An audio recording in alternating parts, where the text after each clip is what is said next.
Oh, Hey, uh-oh, uh-oh. not many people here. Only Colb is gonna be here.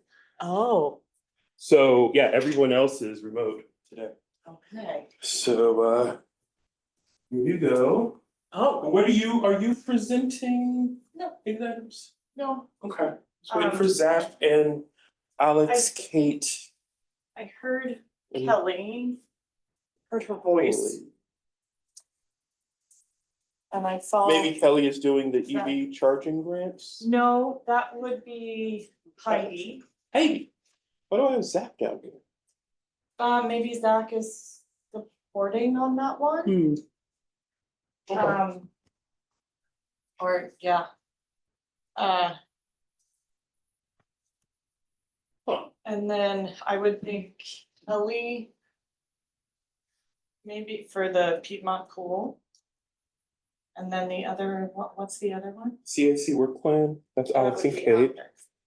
Yep, and so Piedmont Pool, I have down as Alex. Oh, okay. That's, who did you say? I said Kelly. Kelly. Huh. No closed session.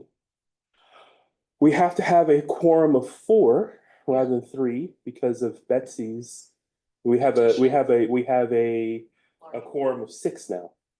So Total of 6. a so total of quorum 6, a quorum of 4, Okay. right? And no one's here. It's 2 minutes. Is anybody logged in? Nope. Boy, Yeah, maybe we should reach out to people. Hold on, let me open my Slack. See where people are. Okay. Marquez.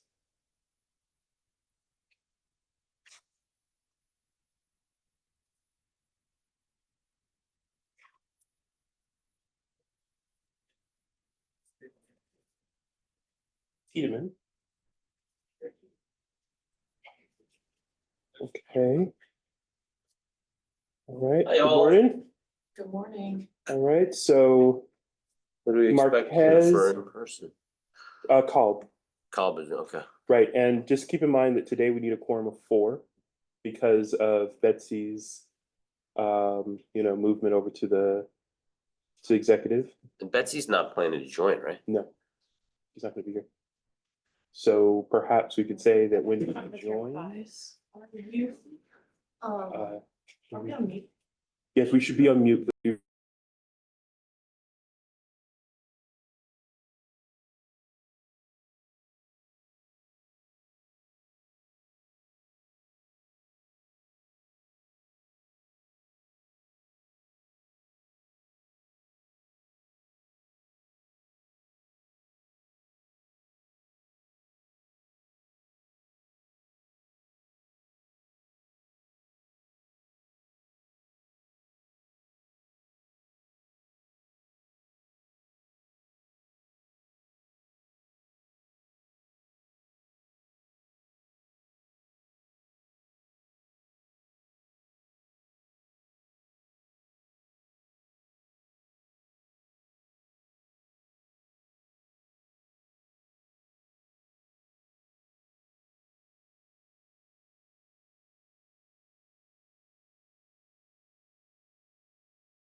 I all just wanted to share that we're waiting for a quorum. We see online, we have Directors Tiedemann and Marquez. And so we have now a body of 6 on XCOM, so we need 4 for quorum. And we are aware that Director Anderson will not be joining us, so we're waiting on Directors Hu, Balch, and Hall. Oh, I don't, is, Sounded like. I'm not sure. Good morning. Director Marquez, if you were trying to say something, we didn't catch. no, you. it's okay. Okay.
Just waiting for call. Great. Thank you, everyone. We do have a quorum, so welcome, Member Balch, Sorry for Chair my Tiedemann, delay. Member Marquez, and Member Hugh. Thank you, Adrian. Checking that you can hear me in the room okay? Yes, loud and clear. Great. Then I will call to order this meeting of the Ava Community Energy Executive Committee. Clerk, can you please call the roll? Thank you. Dublin, Yes. Oakland, Alameda County, Here. Piedmont, Pleasanton, Present. Albany. Here. You have a quorum. Thank you very much. Welcome, everyone. That will move us to public comment for items not on the agenda. If there are any members of the public in the room or online who have public comment on any items that are not on our current agenda. Adrian, do we have any in the room or online? Are there no hands raised at this time? Okay, then we will move forward. Our first item is approval of the minutes from our last meeting on November 6th, 2024. Is there any discussion or motion to approve? I'll move approval. I'll second. Thank you very much. Before we go to a vote, is there any public comment on this item, Adrian? There are no hands raised at this time? Great, then let's move to a roll call vote. Great, thank you. Dublin. Dublin. Oakland. Alameda County. Aye. Piedmont. Pleasanton. Aye. Albany. Aye, Minutes are approved. thank you very much. Oh, Move us- actually, hold on. My Yes. apologies. I did not hear a response from Member Hugh Yes. for the minutes or the approval For of the the minutes? minutes, yes. Great, thank you. Minutes are approved. Thank you very much. That will move us to item 4, which is our informational item on government fleet EV charging grants. And I will turn it over for staff's presentation.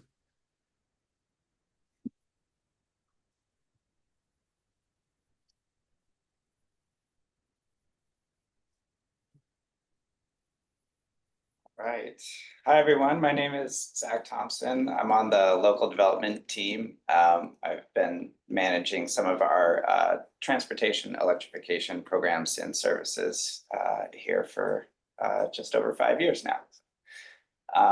But yeah, this is one of the programs that I've been managing on basically our technical assistance that we've been offering to our member jurisdictions for their government fleets. Next slide, please. And so before I get into the good news about the grant funding that was awarded, I just wanted to provide some background on kind of how we got here. So just about 5 years ago, shortly after I started at then EBCE, we launched what we were calling our municipal fleet electrification program, where we brought on a consultant team led by Frontier Energy to deliver technical assistance to our member jurisdictions at no cost to them to develop fleet electrification plans. And this kind of stemmed from, a lot of our jurisdictions having climate action plans and things of that nature where, they had goals and initiatives around electrifying their fleets, but hadn't made a lot of progress in how to do that, faced things like staff bandwidth limitations and budget limitations and actually implementing that. So we thought we had a role here to step in and help. So we brought on the consultant team and they developed these 10-year fleet electrification plans where they would originally it was just focused on light duty vehicles, but they would look at all of the jurisdictions light duty vehicles and make a 10-year vehicle electrification plan for actually swapping out those gasoline powered vehicles with comparable EV models over a 10-year period based on things like the vehicle model year and the city's replacement cycle, the daily use cases and duty cycles of those vehicles, so on and so forth. And then they would also look at each of the fleet domicile facilities and make recommendations for the charging infrastructure that would need to be installed in order to support the new EVs coming in and domiciling at each of those locations. And then additionally, they would do a 10-year greenhouse gas analysis and total cost of ownership analysis, where they would compare the fleet electrification scenario to a kind of business as usual scenario, just replacing gas cars with new gas cars. And so that was offered to 13 of our jurisdictions who took us up on the program and participated in it. And then eventually, after we had been working on this for years, the California Air Resources Board introduced new regulations around medium and heavy duty vehicle electrification.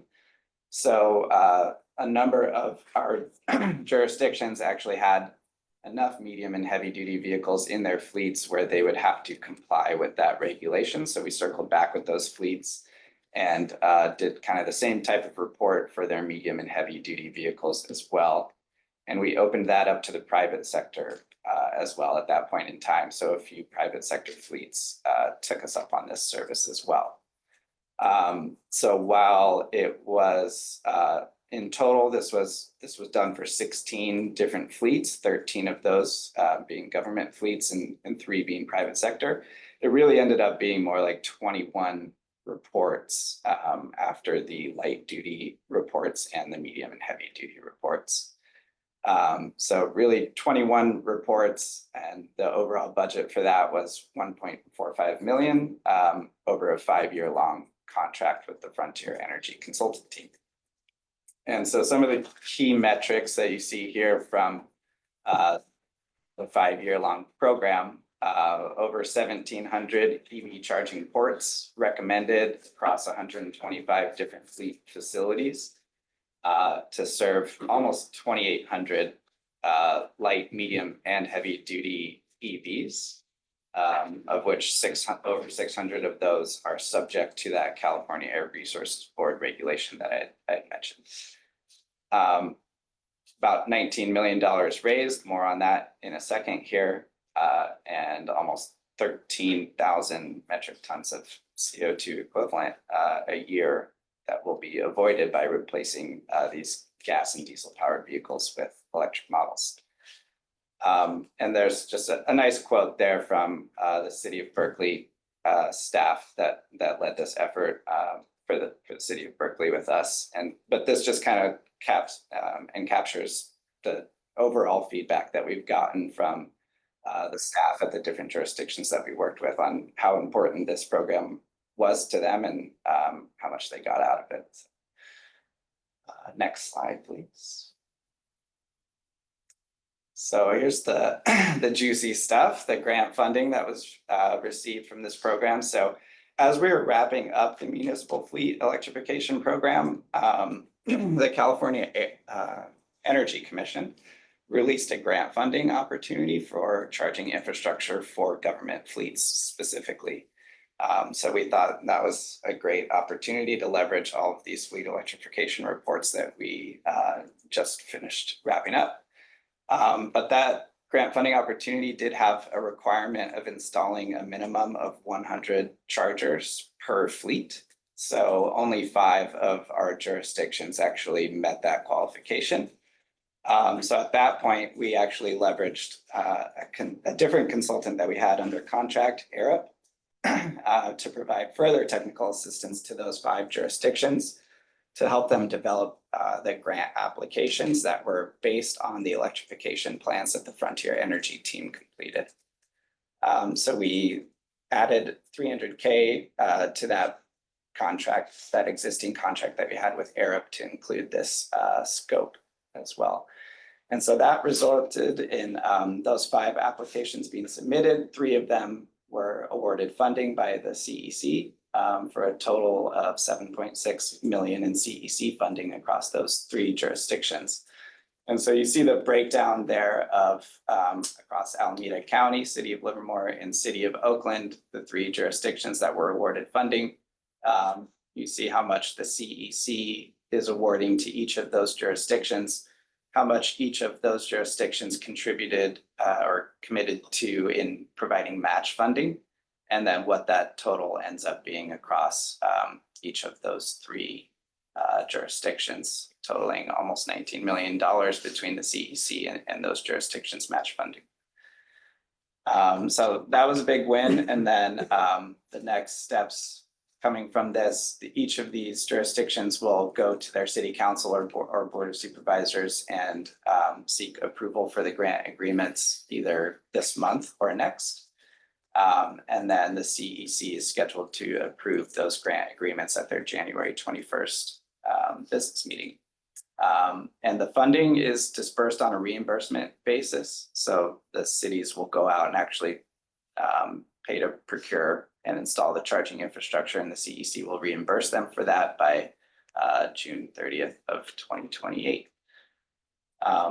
So short presentation, but just wanted to highlight the success of what started out as a technical assistance program and leveraged a couple of different consultants and all the work that was done there to get almost $19 million for 3 of these different jurisdictions. So in addition to just what the fleet electrification program and those fleet electrification reports delivered to each jurisdiction, leveraging those in a really good way here to actually get $7.6 million from the state as well should go a long way.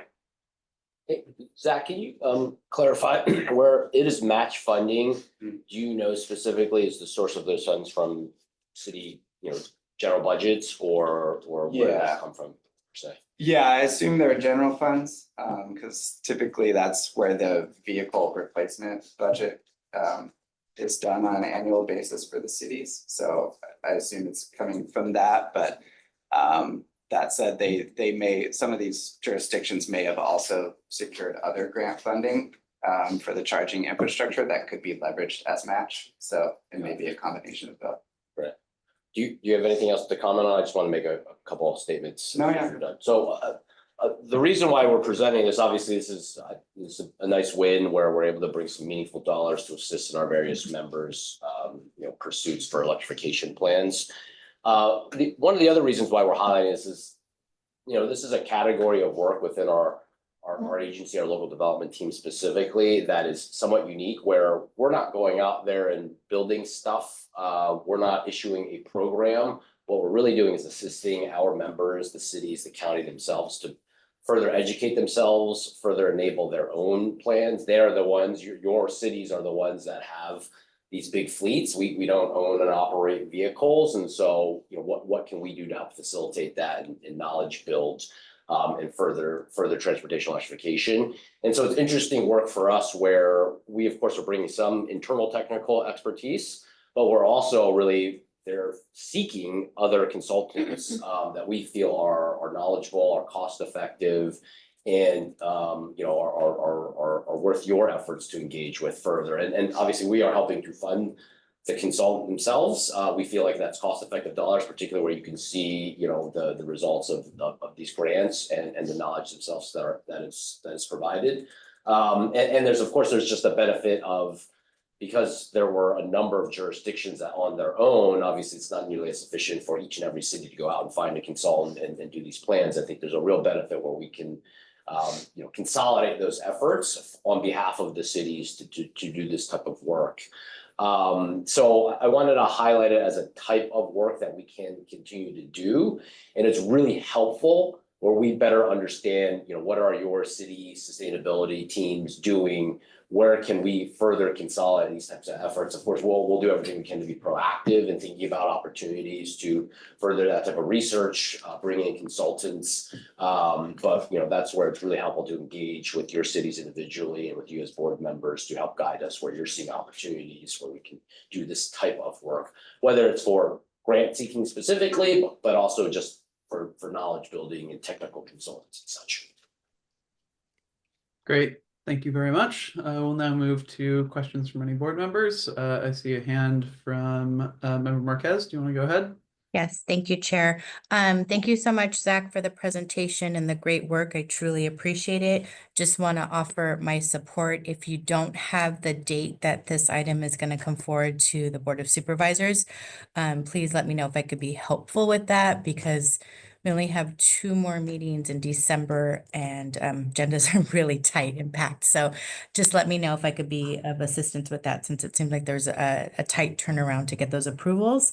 And then just wanted to ask, this is great work. I appreciate Howard highlighting the ability to bring in grant funding to our communities. And just wanted to ask, are we tracking that on an annual basis to demonstrate to the community how much funding we are bringing back?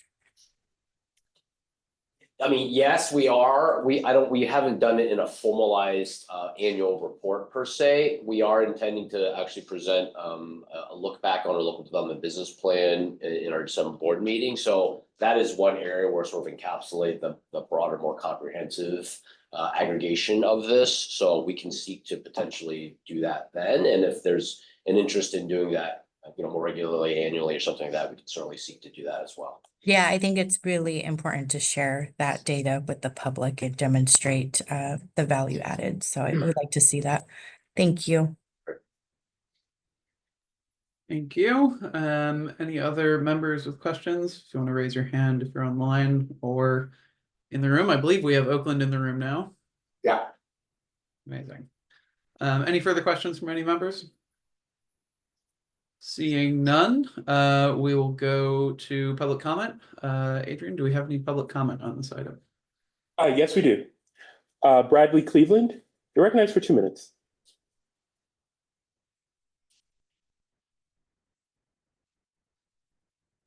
There you go.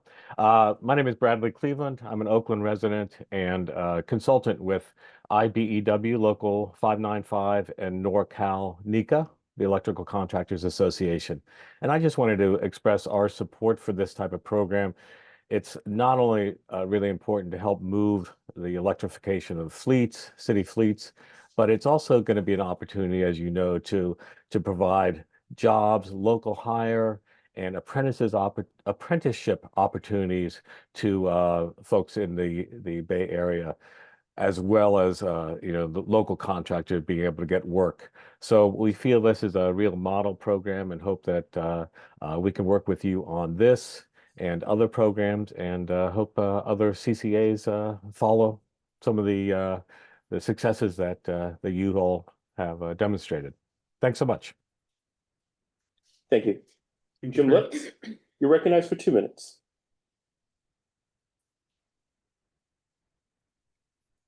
Yeah, let me find the unmute button. Jim Lutz, I'm a member of the CAC, but speaking for myself right now. A couple questions, quick questions for Howard. I assume you're still working with the other cities who haven't had got grants from the CC, and hopefully you're chasing down more potential funding sources like that. And the other question is, are these chargers going to, is AVA going to be able to use them for demand flexibility, like scheduling the charging when AVA's electricity is cheapest? Just those questions. Thank you. Aya Paz, recognized for 2 minutes.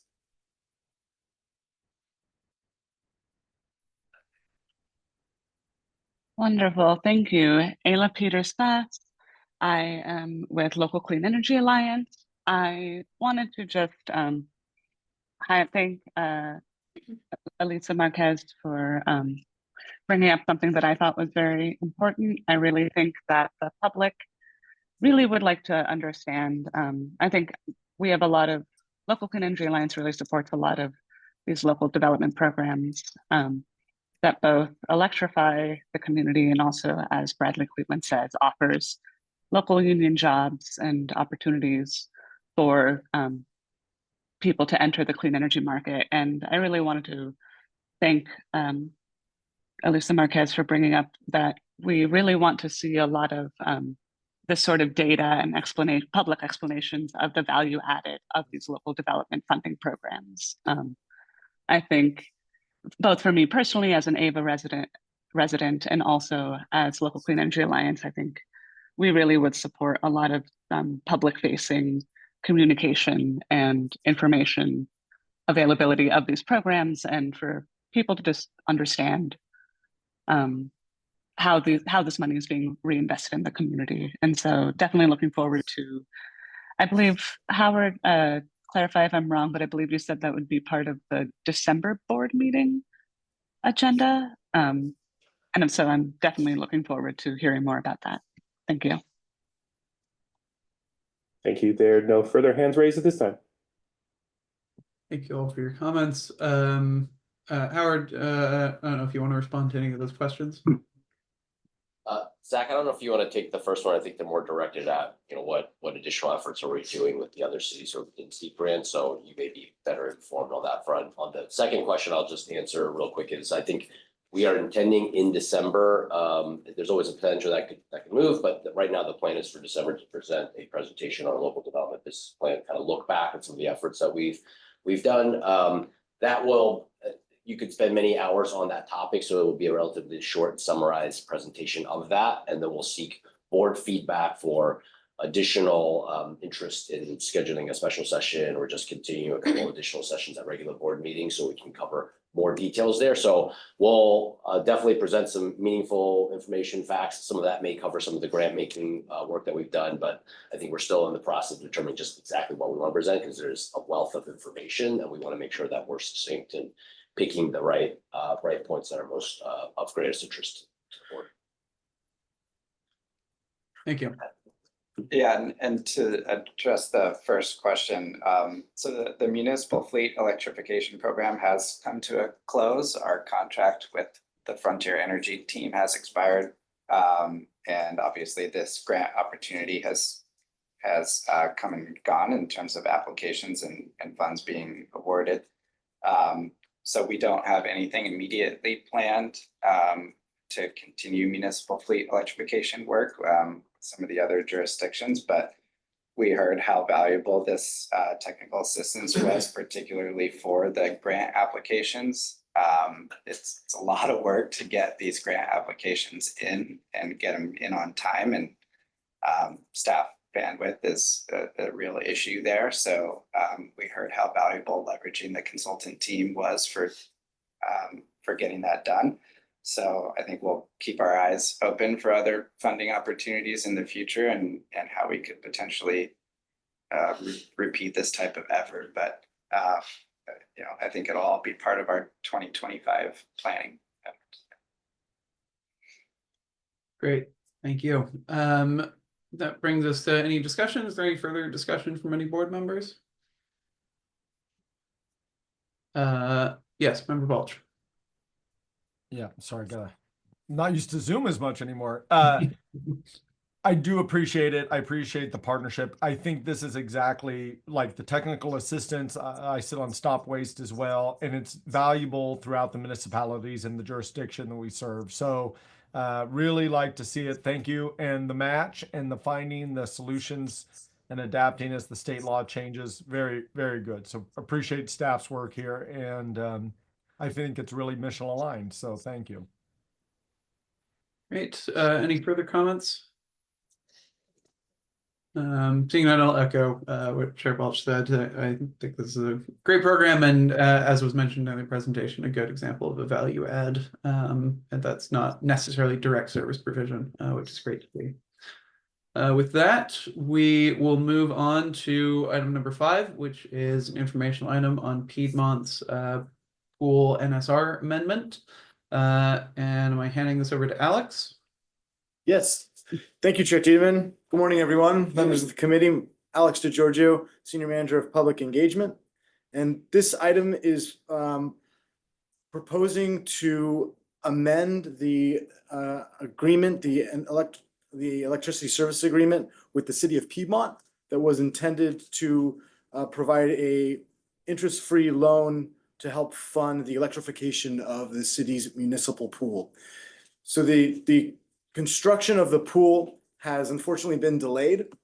And the plan of the cities was to begin repaying this loan with revenues that were generated by the public's usage of the pool, for the fees that would be charged for the public to use the pool. So since that can't happen until the pool is operational, there was a request by the city to amend the agreement to effectively delay the start of repayment for up to 1 year, or to with the beginning of the certificate of occupancy.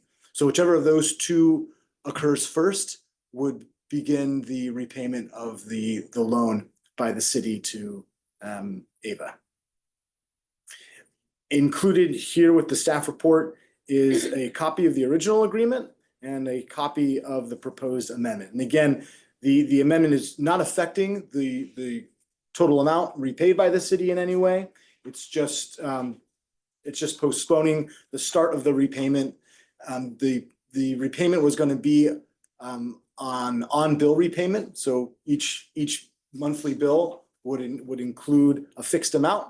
And so this is just proposing to potentially delay that of up to 1 year, which would be the end of January 2026.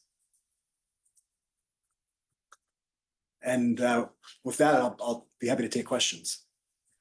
Great. Thank you very much for that short and sweet presentation. Any questions from board members? I see Member Marquez unmuting. Thank you. I'll be brief. Thank you, Alex, for the report, and appreciate the flexibility, the option of whatever happens first, the annual 1 year extension or certificate of occupancy. So I support that approach. Thank you. Great. Any further questions from board members? Oh, thank you. Yeah. So if I may, Chair, one point of clarification, it's actually 6 months after the certificate of occupancy.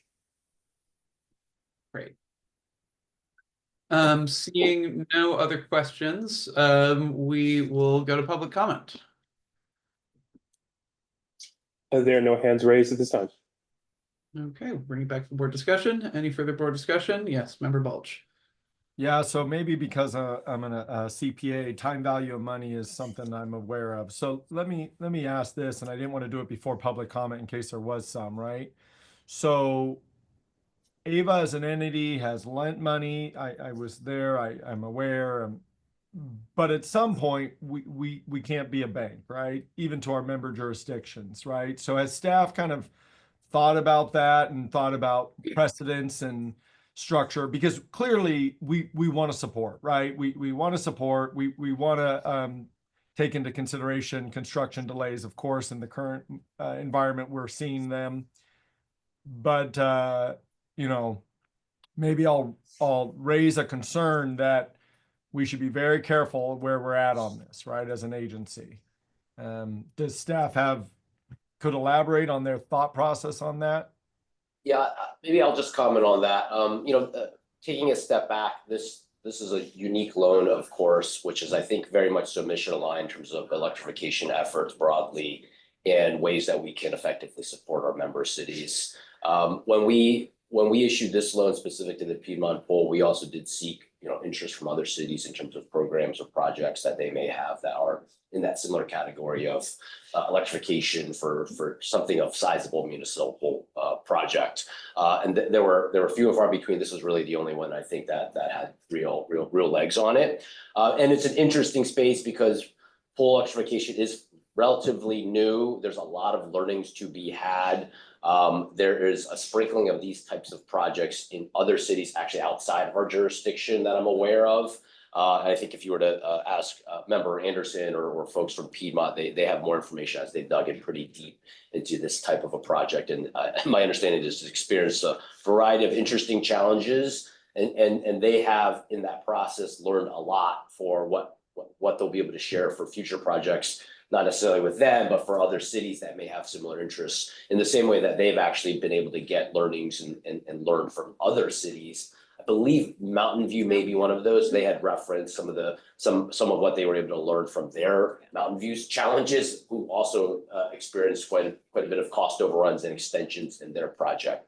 All of that is to say that I think even though this is a loan specific to Piedmont, I think we see there being some value in a role, and the reason why we as an agency are supporting this effort with a very cost-effective loan and flexible terms is because it's part of that broader electrification effort. And I think we seek to learn from that process, and so that we can help socialize those benefits across not just our members, but greater electrification efforts as well. So I think that's why we viewed as the flexibility made sense. But of course, totally acknowledge that there is a cost to that. Kicking out a loan repayment absolutely does have costs. We are fortunate to be in a position where we have a strong balance sheet where that cash need is something that we are able to support. And given the challenges of the pool itself, just facing some timing needs, we felt that was reasonable and flexible. And that is, of course, why we did want to also bring it to the board. We didn't view it as a controversial item. We wanted to, of course, be fully transparent and seek the approval from the board to not just through this discussion, but ultimately at the December board meeting, where we'll plan to put this on consent to make sure that the board fully approves on an item like this. And we will continue to seek other opportunities with other member cities for other projects in the future. So we do have other budget dollars set aside that we can put that towards. And if there's interest, we hope to scale that further, not necessarily just on electrification pool, but sort of other sort of broader electrification matters as well. Okay, I'll pick up on that. So a couple of things I'll mention. We don't have a interest carry cost per se. It would be, theoretically cash in the bank earning our investment pool, which is lower than what most people know because of the JPA requirements, right?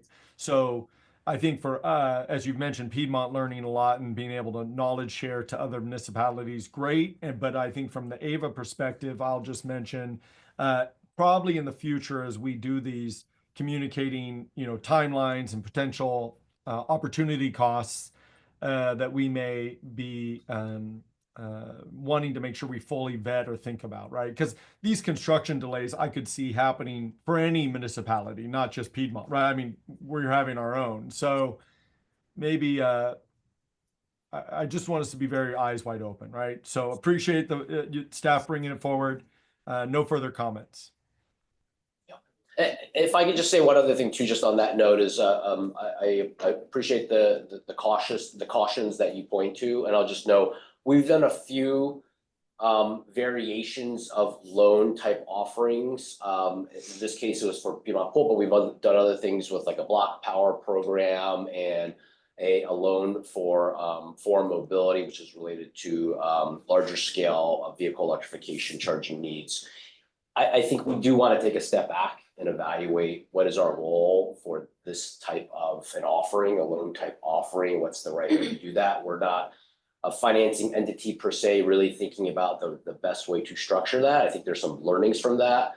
I think they're all very clearly mission aligned activities, but I think we do want to evaluate what's the most effective way for us to facilitate those efforts, whether it's through a low loan, a no interest loan, or consulting efforts, or other ways to facilitate and enable that outside of actually providing our own dollars. I think there's pros and cons of providing our own dollars in a green bank sort of way. And as we continue to build our balance sheet and approach our reserve levels, I think this is a broader topic I think we will want to bring forward to the board for discussion of how do we want to manage our balance sheet, and is there something we can do here from a product standpoint that makes a lot of sense? One more thing I'll just mention. I do know that we've done this both, it's great it's a JPA member, right? I mean, just to be very clear, I no qualms or concerns about collectability or any of that. And frankly, I think supporting is mission aligned. What I was heading was, we have helped private vendors still with mission aligned things. And, maybe we just need to make sure we're thinking of it. So again, I'll just end there, but appreciate staff's elaborating further. Great, thank you. Any further comments from board members? Seeing none. Thank you very much, staff, for the presentation. We will move to our next item, which is item number 6, our informational item on the CAC work plan. And is this Alex again? Yes, hello again. Yes, so this item pertains to the proposed update to the Community Advisory Committee's work plan.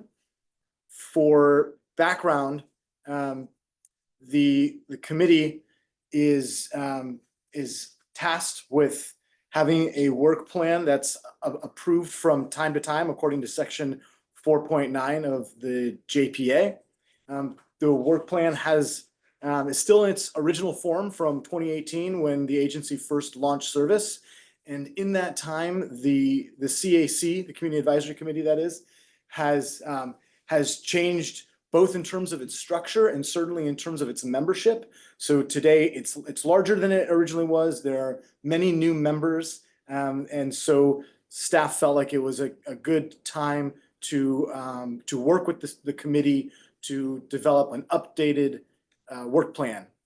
And for more background and how we got to this point with the proposed updated work plan, staff worked with the committee in a strategic planning session. So in October, we convened a strategic planning session where we discussed the committee's priorities looking forward and how to collaborate most effectively with staff on those priorities.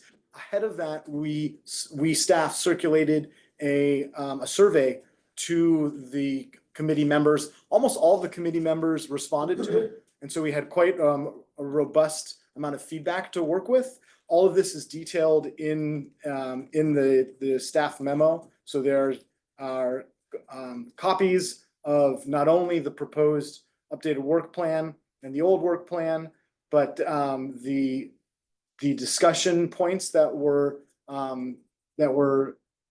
discussed during the strategic planning session in October, as well as the survey feedback. It's been anonymized, but all of the feedback that we received is included in there.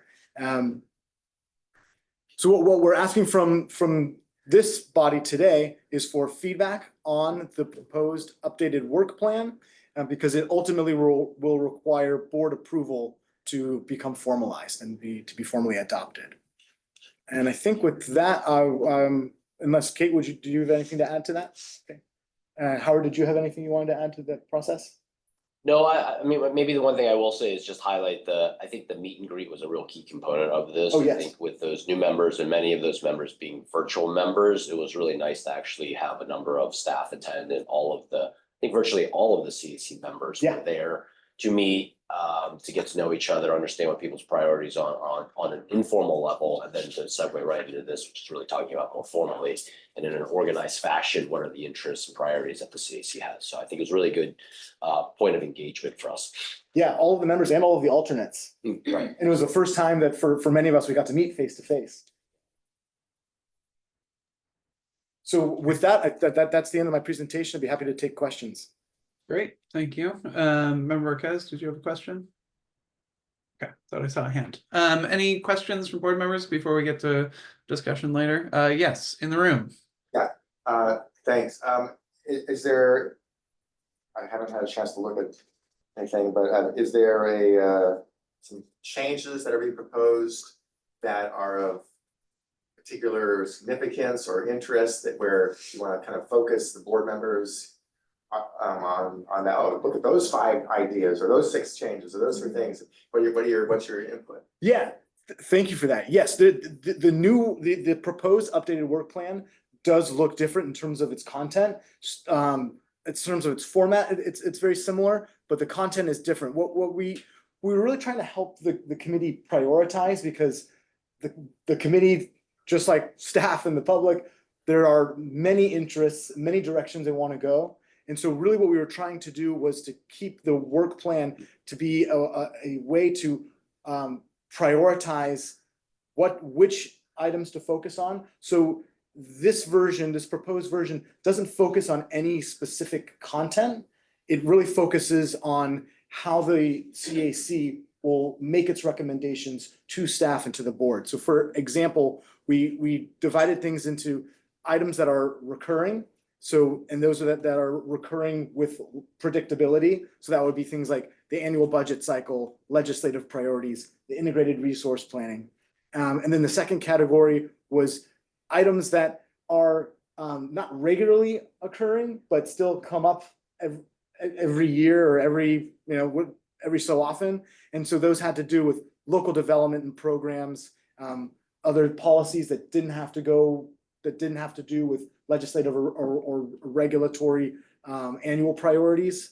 And then the last, and this is probably what's most unique, and I think that the members are most excited about, was CAC initiated items. So this would be things that aren't necessarily coming before the board, or at least not coming before the board with a lot of regularity, that the CAC itself really wants to focus on. And so what we proposed was that they form ad hoc committees to really dive deep into those topics that they are most interested in. And on an ad hoc basis, they could discuss that, develop a report if they so choose, and then that could be brought to the board. And by brought to the board, I mean really that would be done through the chair, since the chair sits on the board. Maybe I could also just add, just for quick background, I know some of this was mentioned, but I'll emphasize is, the original work plan is something when the agency was created. So it's a little old. With that said, it's very broad and captures a lot. So it doesn't necessarily focus a lot on, say, prioritization of what the CAC wants to do, but rather identifies kind of everything under the sun a little bit. And so I think our attempt was to try to narrow that a little bit and understand the CAC membership's sort of interest on how to prioritize, as Alex just sort of spoke to in a little bit more detail. And I think the outcome of that is not a dramatically different document. It still is, the work plan itself looks very similar to what it did before, but it does identify sort of that difference between sort of the items that staff brings forward to have some level of information, engagement, and oversight on those, and separating out those that may be more CAC initiated. I think that's something that we really wanted to try to facilitate and maybe draw out a little bit from the CAC, because I think there's good diverse representation across our membership, and I think there's good backgrounds, some of them very deep in energy and some of them not that deep in energy. So really kind of draw what are those interests or those areas where they feel that they can help guide and facilitate, initiate some of that discussion and some of the various interests. And one of the things that we discussed at that session was the fact that the CAC meeting is 2 days before the board meeting. So the way it's set up, it tends to be well, let's see what's being agendized for the board, and let's pick a few of those items off and respond on those. And the result of that is a little bit more oversight-esque, as opposed to we're really reviewing these early on and having an opportunity to really engage and provide feedback and then shape the outcome.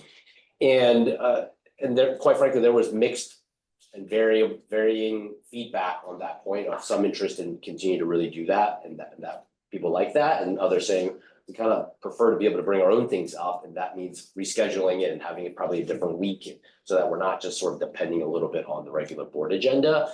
And I think the resulting outcome, again, is not a dramatic change. We're not rescheduling a meeting. I don't think there was enough interest to sort of, take a very different approach on that. But it did specifically highlight, I think, as the takeaway of let's try to self-initiate a little bit more on some topics and bring that forward both by CAC members themselves to do some research and do some working group sessions, maybe with ad hoc working groups, and working with some staff to help facilitate some of that research and interest in different topics. So, yeah. Today, so there's a draft update, there's a draft new plan, revised plan, is that right? Yes.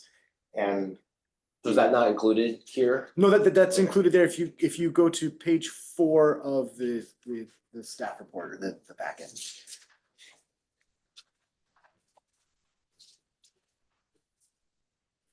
Sorry. Adrian, did you want to pull it up? Sure. Yeah. okay, so this tells us this is brand new. It's not like a red line version of the old plan because it's No. brand new. It's all okay. And so so it's this plan, what you want board members' thoughts about. Yes. Okay. And when does the CAC intend to finalize their plan? Oh, so this has already been discussed with the CAC? So that's- So this has their feedback Okay. incorporated already.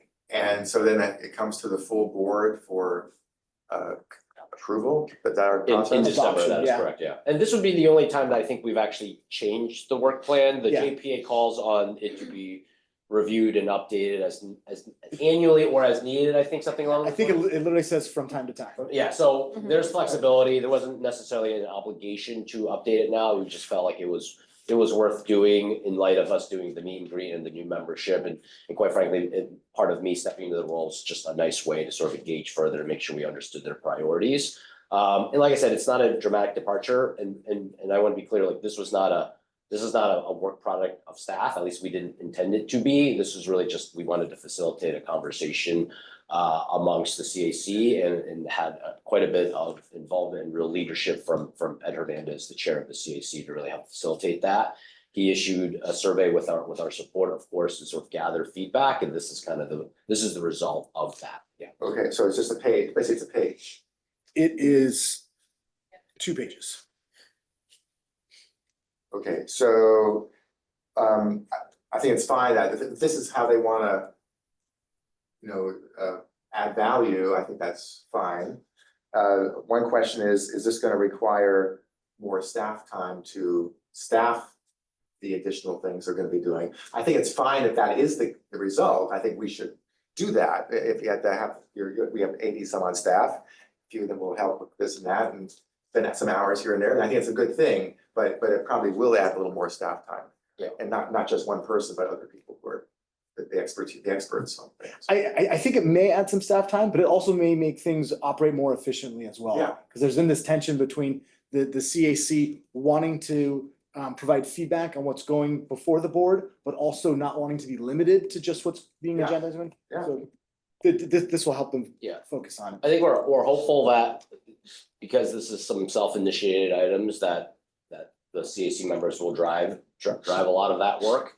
But yes, I think it is an important caution to understand that there is some requests for staff to support this. And I think our intention is to try to not just fully step in and, a topic is initiated and we go run with it, because both we want it to be a CAC driven, so we get their insights as best as we can, and because there is limited staff bandwidth, to be frank, it is a trade-off of priorities. If we're gonna present a new topic and we have done work on a different program, it will take us in a different direction. So we are very conscious of the staffing needs and how to make sure that we're managing accordingly and prioritizing accordingly. Okay, thank you. Yeah. And to be clear, this is why we wanted to bring this, of course, in front of the XCOM, is make sure that we are getting the board's insights as to, is there a direction or a specific area of focus that the board would really like the CAC to focus? This is, I think, a result of what the CAC has come up with, and of course, with us helping to facilitate that and to be well informed, but we didn't push it in any direction from staff's perspective.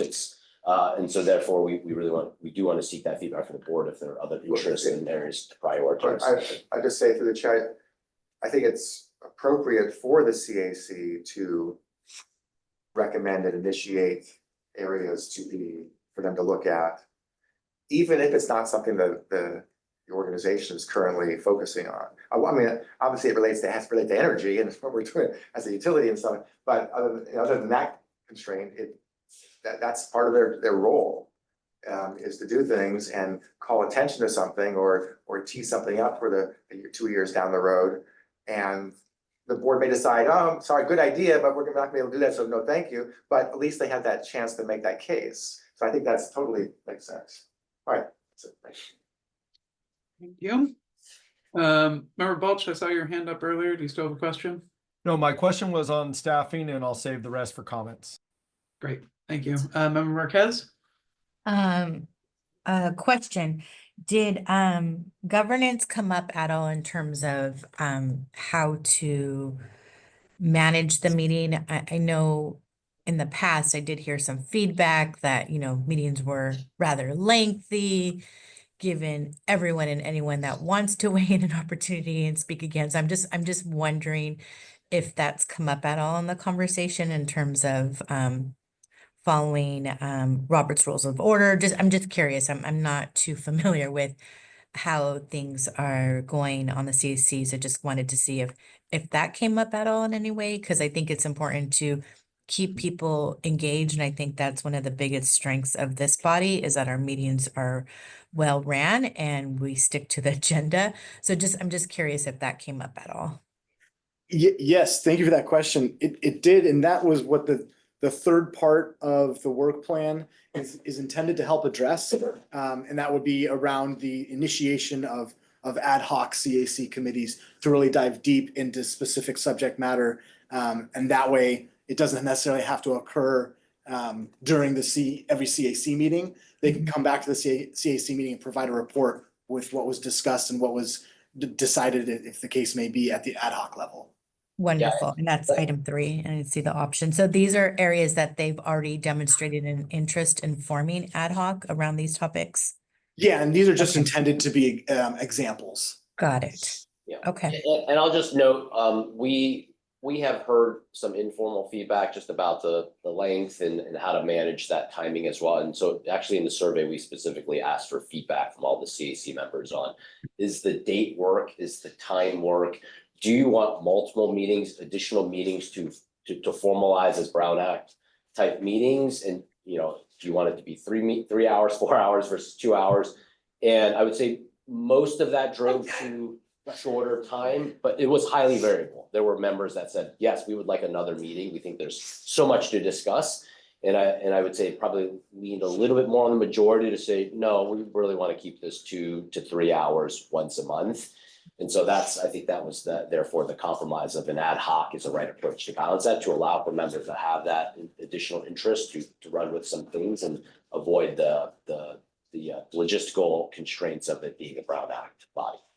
Absolutely. And believe me, I care deeply, and I think it's important for the public to weigh in. But I think what I'm seeing, I don't know if it's a post-COVID reaction, but it seems like just managing people's expectations. I'll just flag that it seems like the public wants all of these meetings to be more like a town hall. And it's like, that's not what this is. So just being very, very clear on the structure of the meetings, I think is really, really important for engagement, retention, and just following that structure. So I appreciate the time and the attention, and sounds like we're moving in the right direction. So thank you.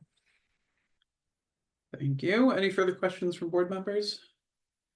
Seeing none, we'll go to public comment. Adrian, do we have any public comment on this item? Yes, we do. Anne Olivia Eldred, you're recognized for 2 minutes. Thank you so much. It's nice to see everyone again. So I'm Anne Olivia Eldred. I used to chair the CAC, and I was part of the formation of the original work plan as well as its first update. I'm really excited about a lot of the changes that are presented here. I see some of them as a formalization of things that have been happening. And specifically the ability to form ad hocs is something we've been advocating for 7 years, in order to try and make those meetings shorter and still have time to really get deep into topics. My only area of concern is I think it might have just been a wording thing too. The CAC has historically been able to identify some pretty significant problems before they've turned into full-scale issues. We've been able to identify potentially very costly issues as well, with problems in labor councils, in some of neighboring areas who are considering joining or adopting their own CCAs. And so I just really want to encourage the ability, not the requirement, but the ability for the CAC to weigh in on whatever they find out in the community. And I think that this ad hoc format is going to really help. And I think that the ability to bring items to the board is going to really help with that. And I'm just grateful for the changes I see in staff really seeming to embrace and work with the CAC. So that's all. Thank you. Thank you. Are there no further hands raised? Thank you very much for those comments. Is there any comments from members of the board? Yes, Member Balch. Yeah, so appreciate it. I did have a few comments I wanted to mention. I like that they've come together with their own work plan and that they're recommending what they would like to do. Just like Member Marquez may have said, I was going to mention meeting structure and format because we have to deliver, right? There's got to be product out of it, which is, in my opinion, is advisement to the board, so we can obviously keep mission alignment and have as much community feedback and feedback loop, right, as possible. So appreciate the work you're doing, Alex. So meeting structure. The second was, one of the things mentioned at the AVA board level is, are we going to structure the electeds subcommittees of AVA's board differently? So it was good to hear clarification that these are just ideas for the ad hoc, because if the ad hocs, oh, sorry, there's my work. If the ad hocs mission align or align then with the ultimate structure that the AVA board chooses to do for our subcommittees, whether we choose to restructure or alter our subcommittees or not, that discussion I think we're looking for is targeting March or April. And so that might help them and help us to build synergy, I guess is how I'll say it. And then I will say that even though they've mentioned these and they're very mission aligned on their ad hocs, energy affordability being the first one they've mentioned is one that I want us to keep an eye on, right? It's what our constituents, in my opinion, are very vocal about and feel it, right? So we just obviously did the bill credits at the last board meeting. And so I see their energy affordability ad hoc. But that one is definitely one I guess I want to make sure we don't lose it in light of all the other elements they're trying to do, right? So that was all my comments. Thank you. Thank you. Any other comments from members of the board? Sure. I appreciate everyone's time and energy put into this work plan. I really like that it's highlighting it's just very clear, 1, 2, and 3. I know the ad hoc topics can be modified, but do appreciate the emphasis. We hear a lot from not just the CAC, but members of the public, the status of the local development plan, policy regulation. I think it's just important that these topics remain part of their work plan, and definitely support the idea of having the ad hoc committees available to allow for lengthier discussion. So for me, it's just really important. We haven't had an issue, but in other JPAs and boards and commissions, it is becoming more difficult to recruit people to stay engaged in these bodies. So that's why for me personally, it's just really important that we have this structure in place so people know what they're committing to. It's easy to go out and recruit and say, this is a 2, 4, 5 hour commitment per month, whatever that might be. It just makes it really, really easy. That predictability and knowing the roles and responsibilities, I think is key. So appreciate this update and definitely in support of it. And thank you to everyone that spent time on the surveys as well, because we don't always get feedback. So appreciate that as well. Thank you. Any other comments from board members? Go ahead. So I really appreciate the effort here, and I think make this ad hoc committee will make the meeting more efficient. I think that's a very good move to go. Great, thank you. Member Kalb, any last comments? No, I'm good. Okay. I will say I agree with my colleagues, and I very much appreciate the work on this and all of the engagement that was done to pass this by and get feedback from the members of the Community Advisory Committee. I really especially appreciate, Howard, I think you had noted the sort of difference between an oversight committee and something that's exploring things on its own. And we've seen in Albany with our advisory bodies that while many people like the idea of being on oversight committee, they are often not satisfying for volunteers to be on, especially when they're duplicative of work that's going on at the elected level where most of that oversight actually happens. So I think moving this towards, ad hoc committees of the CIC that can explore things they're interested in really dive deeply, depending on the energy that volunteers on that committee have to put into them, is the right move, and makes that board, I think, a little more satisfying for people, and they can see where their work comes out. And I know we're not, staff mentioned that we're not changing the time or the format of those meetings, though I think it's something we might consider in the future, as just going through our agenda before a board meeting is maybe not always the most important thing that the CIC can probably be discussing. With that, that brings us to the end of this informational item. Thank you to staff for the presentation. That will bring us to item 7, which is our committee member and staff announcements, as well as requests for future agenda items. I'm going to take a point of chair's privilege in a second, but before I do that, are there any future agenda items that any board members have? Member Balch.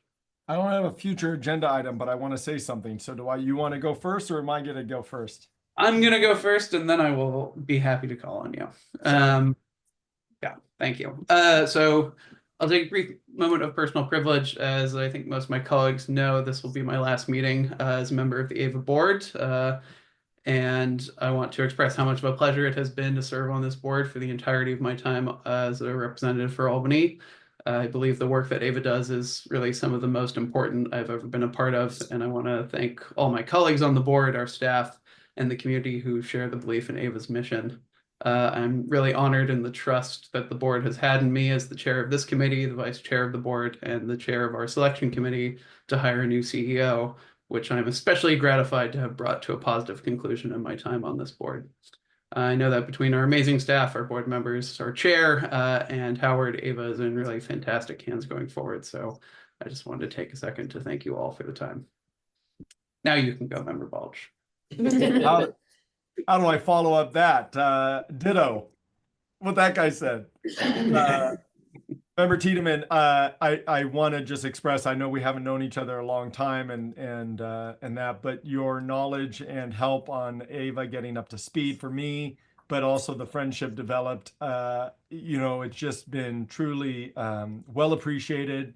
Thank you for your service, not only to Albany, but obviously to the entire area of the JPA of AVA Community Energy, formerly EBCE. We truly hope to see you again. Welcome any input, and we talk about stepping up to serve, to help others, to do something, to make change for the better. Your legacy in that is well known and very appreciated, at least by myself personally. So thank you personally, and I appreciate you dialing in from abroad to chair this very final meeting. It's a true honor to have served with you. Thank you. Thank you, Jack. I appreciate that. I'll chime in if I can. Okay, go ahead. Oh, sorry, go ahead. I just wanted to make sure my hand could be seen. Please go ahead first. Lisa. Thank you. Director Tiedemann, it's just been an incredible journey to see your leadership. You've really stepped in. We've been through a lot the last couple of years on AVA, and you've just consistently stepped up, and you go above and beyond, not just on this body, but on other regional bodies. So just thank you so much for your commitment, your passion, your leadership, and just your steady hand. I really have a lot of respect for you, and I know you're not going anywhere. We'll see you in the community, and there's potentially other opportunities to look into, but just thank you for your time, your dedication, your professionalism. It's really had a tremendous impact on the entire region. So thank you so much for everything you've done to elevate AVA and many other initiatives throughout our county. Thank you. Thank you, Lisa. Sherry? I also want to echo our appreciation to you, our Director Tiedemann, for your leadership and for all you have done. AVA actually takes a lot of time, as we all know, and you spend so much time and effort to lead this meeting. Thank you. I really want to say thank you to everybody here, all the staff members and all the directors, all the members here. This probably will be my last meeting at AVA as well. And we will assign other council members to this meeting. And I also want to ask as a board member to because I plan to do, I haven't announced that yet. I plan to send a newer council member to the AVA as a board member. And because he showed great interest, but I'm not sure. It depends on our board, the executive board member, and to discuss if you still want to invite him to be in this executive meeting. And I just bring it here. But I want to just say thank you to everyone, and I'm sure we'll work in other different events, different programs.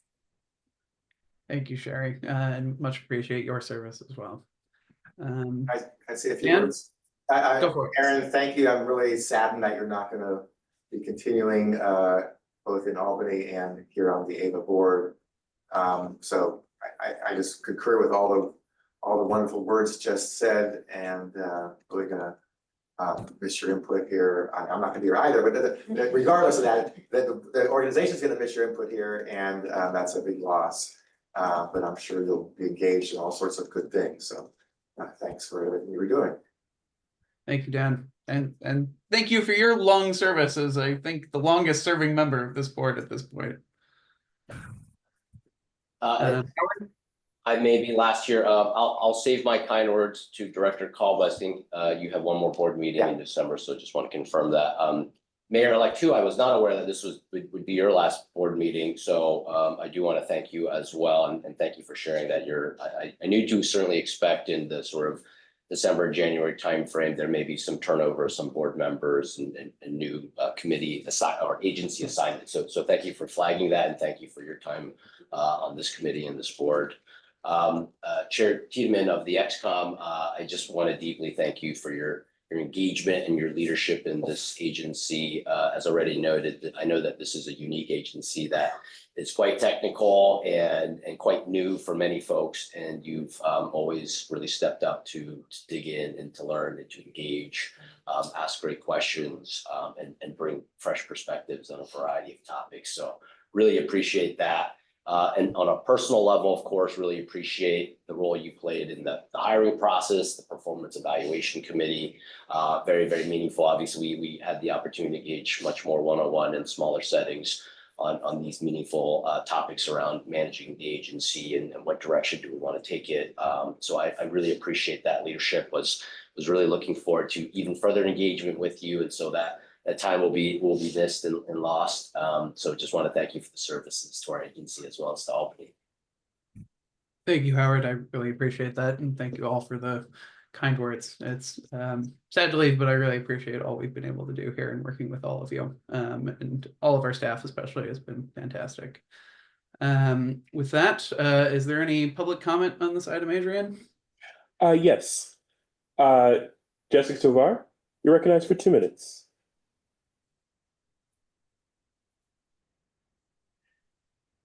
Hey, on behalf of Local Clean Energy Alliance, I just want to honor Aaron and thank you for your time here. We didn't always agree on everything, but I really appreciate your leadership, especially in the change that has happened at Ava Community Energy. You're definitely stepping away and leaving it a whole lot better and feeling a lot more open and joyous to working with community and the public, which I think is primary and very important when it comes to public agencies. So I want to thank you for that.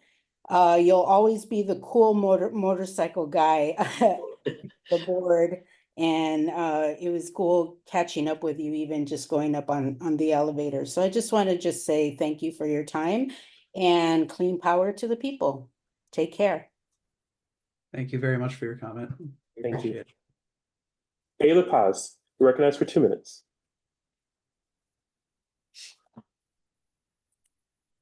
Yes, thank you. Yeah, Ayla Paz, just wanted to say thank you thank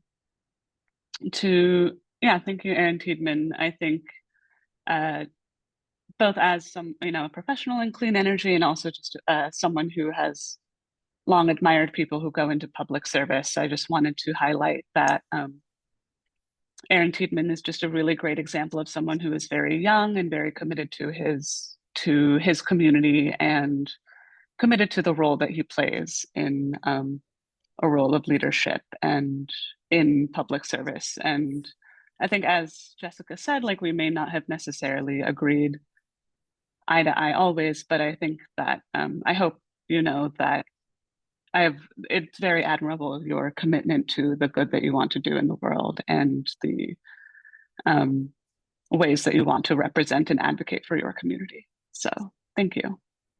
Thank you very much for your comment. There are no further hands raised at this time. All right, with that, thank you all very much for meeting today. And that brings us to our adjournment.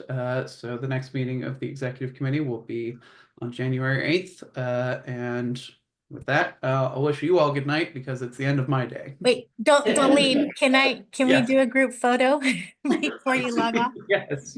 All right. Smile. How do we do this? I see you guys on the screen if everybody wants to lean in. I'll just take a screenshot. Don't do that. No, this is funner. Okay, thank you, Director Tiedemann. I appreciate you. Thank you, Elisa, for capturing the moment. Good night, everyone. I take issue that he's the only young one. Give me a break. I know. We round up at this point. Yeah. Maybe you do. Bye, thank you. Bye.